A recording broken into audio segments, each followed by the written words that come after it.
So maybe you're already living in Navarre or thinking about moving here, maybe you got orders here, I don't know, but you're wanting to find out a little bit more about this beautiful city. Well, today we're going to be talking about the different breweries and one tap room because, well, there's only 2 breweries that we know of. So we're going to be talking about those plus another tap room, and we're going to get after it right now.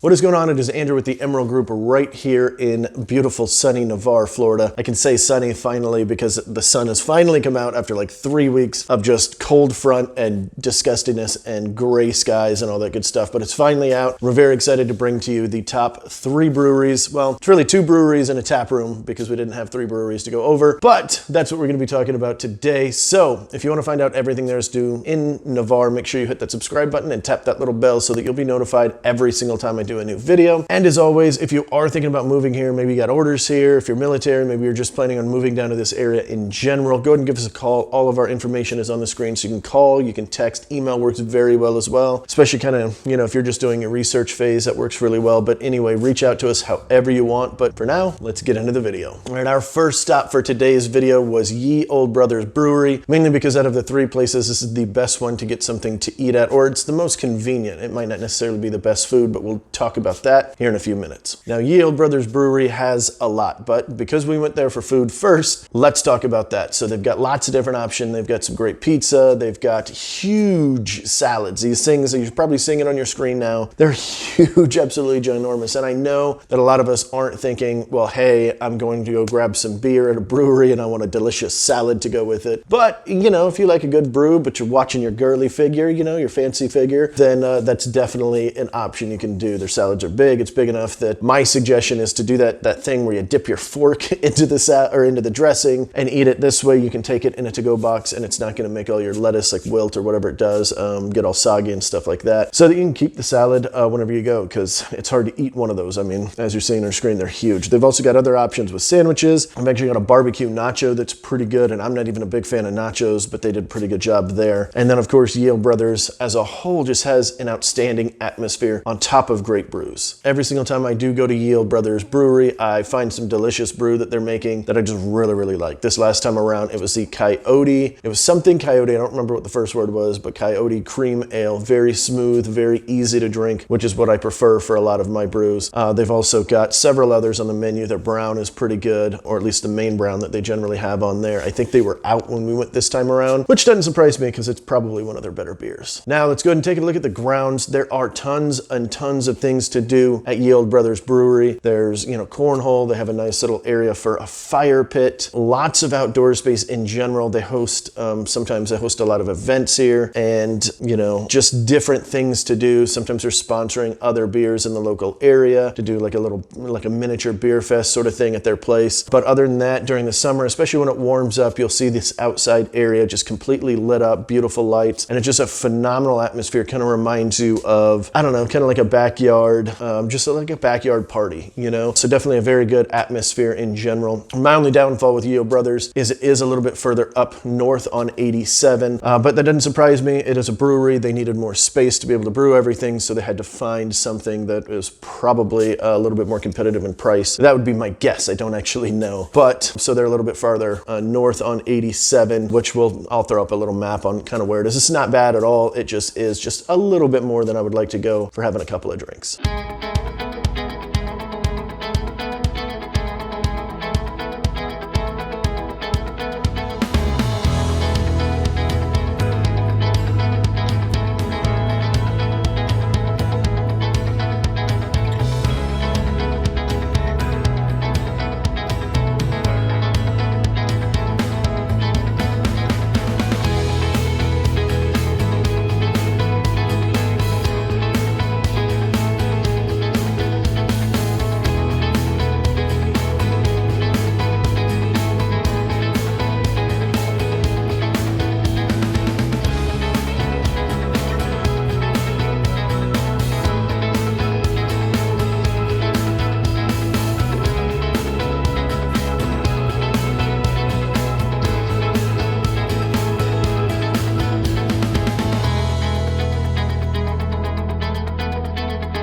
All right, next up on our list is St. Michael's Brewery. This one is relatively new to our area. I want to say it's been up less than a year now. They've got a lot of great brews here, really good laid back atmosphere, and they've got games everywhere. As you're probably seeing on your screen, me and a couple of the other agents on our team here were kind of messing around with different games that were going on, played a fun card game, played a very interesting toilet game. You'll get it when you're seeing it on the screen. It was a little bit different, but lots of cool stuff, and there's tons more games. They're all along the window sills and everything. They have the large party style tables to where, you know, if it's just you and a friend, you're gonna have some visitors next to you and you guys kind of mingle a little bit. So it's got that laid back atmosphere with a little bit of the, hey, let's meet your neighbor sort of feel to it too, you know, just a little camaraderie back and forth. One of my favorite things about St. Michael's is, well, on top of the food trucks. Let me get into the food trucks before I go into anything else. They always have food trucks out here. They're cycling. I believe it's 3 days a week as of the time shooting this video. It may be more. They originally were putting the food truck in the back, but because it's been a little bit colder, more people have been staying inside lately, so they moved the food trucks to the front parking lot area. And as I was saying, one of my other favorite things about St. Michael's is their brews themselves. They tend to, at least from my experience, it seems like they're experimenting a little bit more with different things that don't generally go together, or they do, and it's like a really good combo. But anyway, every time I go there, there's some sort of new new twist on a brew, and they just do a really good job. I don't know how they're doing it over there, but it's very good. As with all breweries, you can get flights, you can hang out inside, you've got an option to hang out outside, particularly during the summer months when it warms up. You're gonna see a lot of people outside. This place gets pretty packed, you know, in a comfortable way, if that makes sense. So even when it's really busy, you're not like shoulder to shoulder with people fighting to go grab your next drink. It's a very comfortable feeling, but because the space is a little bit smaller than some of the other areas, it does feel like it's a little bit more busy.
And lastly, we're gonna go into Grey's Taproom, which is our third brewery. Putting those in quotes because it's obviously not a brewery, it's a tap room. They don't brew their own beer, but it is a great spot to hang out in. As of the time that we shot this video, there were only 2 breweries, at least with a physical location. I'm sure there's lots of other companies starting up in people's garages and things like that, but nothing where you can actually go and enjoy their beers at this time. Now, let's jump back into Grey's Taproom, which is located right next to Johnny Houston's, so you can go over there to grab your food. I don't believe Grey's Taproom does food in any capacity. I don't think they do food trucks or anything like that either. Could be wrong. This was actually the first time I'd been to Grey's, and it was a phenomenal experience. The staff was very attentive. The atmosphere was great. We got there a little bit earlier before it got too busy, and we stayed a little bit later to where it actually got busy, so we got to see both sides of it. Now, their inside has several different taps. I don't know how many it was, 16, 24 different taps, different types of drinks you can drink. It may have been more. Forgive me if that's wrong there, but great mix of everything. They were very quick to get to you if you needed something, and the overall atmosphere inside was very good. Even when it got busy and all the noise and everything from everybody talking over each other, even when it was at its loudest roar, it was still easy to have a conversation with the people right next to you. And we spent most of our time inside. There's also an outside deck area that is really cool, and then they've got a beer garden, which is pretty cool, that has all the games and the fun and a little bit different of an atmosphere. So if you wanted to go do that stuff, you definitely can. You just head on downstairs, which will be really busy again when things warm up. But of course, as the time we were shooting this, it was a little bit chillier out. We've gone through a little wave of chilliness, but hopefully that's gone for the year and we can continue moving. So anyway, as you're probably seeing on your screen, kind of showing you a little bit of everything, and that's Grey's Taproom.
I hope this video was helpful. If it was, go ahead and hit that little like button down below. Turn it blue for me. We would really appreciate it. It helps us out a ton. And of course, if you have any videos that you'd like to see, go ahead and put it in the comment section down below. Remember, we cover everything from Pensacola to Panama City Beach and everything in between. So if you have a video you want to see on a certain city or certain area or any topic, put it down below. We love hearing it from you guys. We put them in a list and then we just work on them whenever we can. So that would be helpful. And then, of course, if you have any questions, all our contact information is somewhere on the screen. Go ahead and reach out to us. See ya.